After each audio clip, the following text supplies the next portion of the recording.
welcome to Boracay.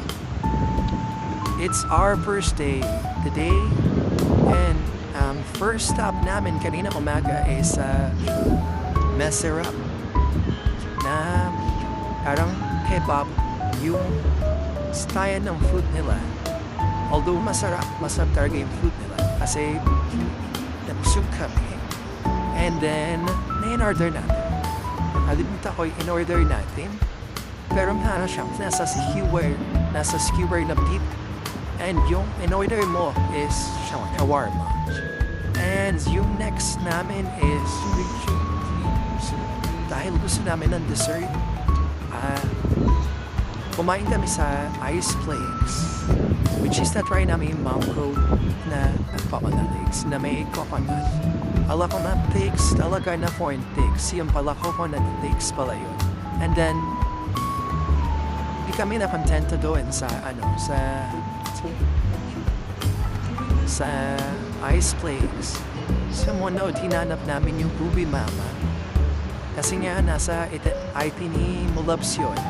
And then, trinay namin, masarap naman pag hinalog. Dapat ihaluin yung ube plus yung kasaba na ice cream.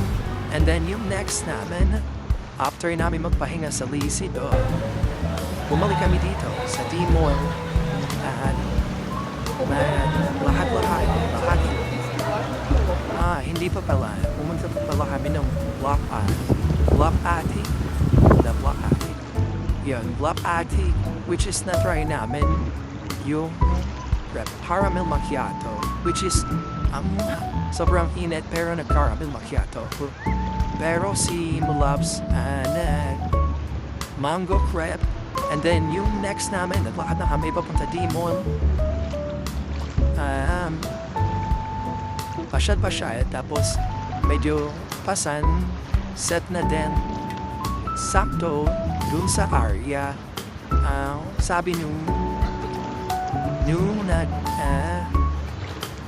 waiter is wala nang space sa baba. Buti na lang sa taas kami dinala sa second floor, which is kitang-kita yung sunset.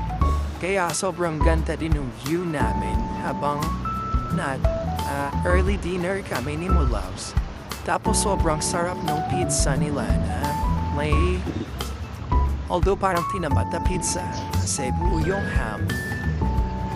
Actually, hindi namaw na ayaw yata. Yung mga pizza tapos Italia. Ang masarap nila doon is yung pepperoni. Sarap lang. Tapos yung kahit hindi ako mahilig sa pamalan nila. Yung pasta ala ableo ba? Ganon yung mongole yun. Pero yung lamanan is amatis lang yun naman. Although hindi, tsaka clams. Hindi ako mahilig sa amatis pero napakain ko sa napakain yung pasta nila. Yun, and then taste yung dagat. Ayun, tapos na aming food trip for the whole day ends.